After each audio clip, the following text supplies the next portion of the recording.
Жалпы бұл күлдің құрамында көптеген пайдалы элементтер бар. Оның ішінде фосфор, калий, кальций, тағы да басқа да микроэлементтерді кездестіруге болады.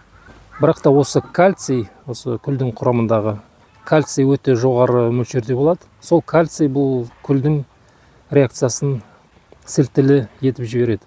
Сілтілі реакция беретін сол кальций. Сондықтан да осы күлді қолданған кезде абай болуымыз қажет, топырақтың сілтілігін де ескеруіміз қажет. Әйтпесе біз пайда емес, кері әсер алып қалуымыз мүмкін. Құрметті көрермендер, бүгінгі видеода біз жеміс ағаштарын немесе кез келген өсімдіктерді күлмен азықтандырудың ерекшеліктеріне тоқталамыз. Өйткені егерде біз күлмен азықтандыруды дұрыс жасамайтын болсақ, бұл әрекеттен біз пайданың орнына зиян алып қалуымыз мүмкін. Сондықтан да осы жерде кейбір ерекшеліктер бар, соған тоқталамыз. Орыс тілді видеоларда блогерлерді көбінше осы күлмен азықтандыруды кеңес беріп жатады. Бірақ та ол Ресей жақтың жері мен біздің жеріміздің топырақ қышқылдығында айырмашылық өте көп.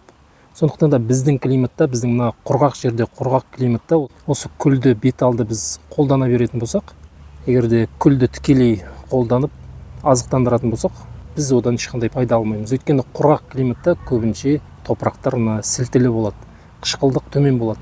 Ал енді мына жаңбыр көп, ылғал көп климаттарда, Ресей жерлерінде, одан әрі Беларусь болсын, оларда топырақ қышқылдылығы жоғары болады. Оларда қышқыл келеді, көп жағдайда бізде көбінше сілтілі келеді. Сілтілі дегеніміз ол щелочная реакция почвы дейді.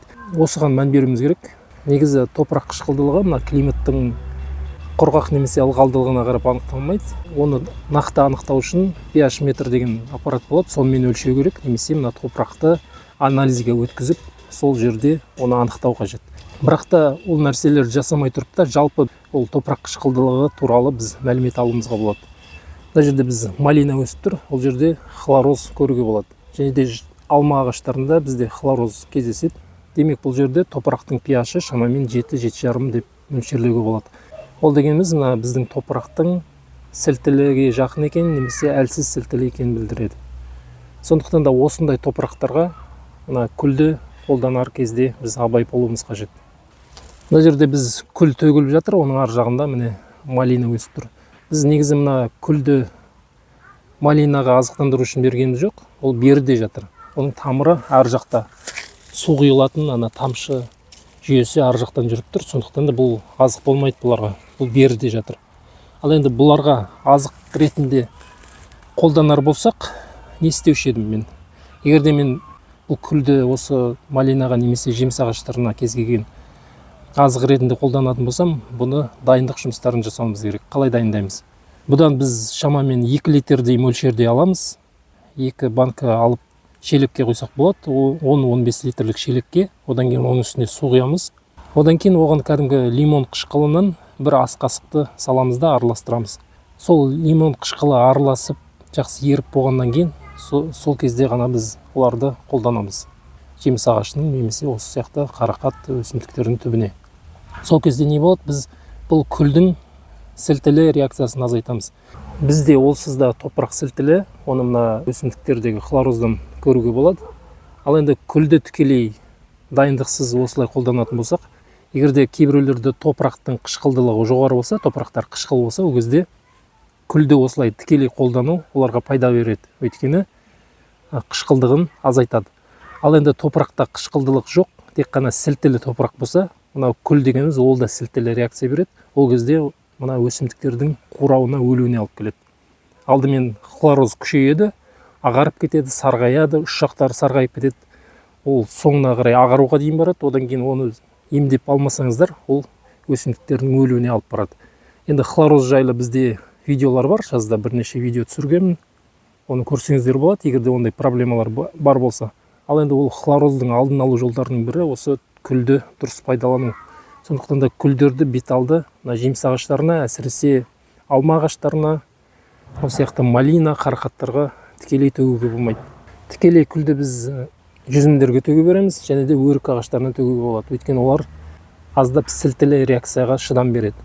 Ал енді алма ағаштары, алмұрт ағаштары, олар сілтіліні көтере алмайды. Оларға бейтарап болу керек, немесе қышқылға жақын болу керек. Сондықтан да оларда хлороздың көбейіп кетуінің алдын алу үшін осы күлді дұрыс пайдалану қажет.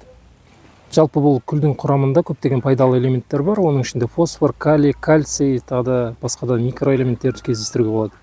Бірақ та осы кальций, осы күлдің құрамындағы кальций өте жоғары мөлшерде болады. Сол кальций бұл күлдің реакциясын сілтілі етіп жібереді. Сілтілі реакция беретін сол кальций. Сондықтан да осы күлді қолданған кезде абай болуымыз қажет, топырақтың сілтілігін де ескеруіміз қажет. Әйтпесе біз пайда емес, кері әсер алып қалуымыз мүмкін. Енді мынау топырақ қышқылдылығын анықтау туралы сұрақтар болатын болса, егер де нақты анықтағыларыңыз келсе, онда топырақты лабораторияға өткізу қажет.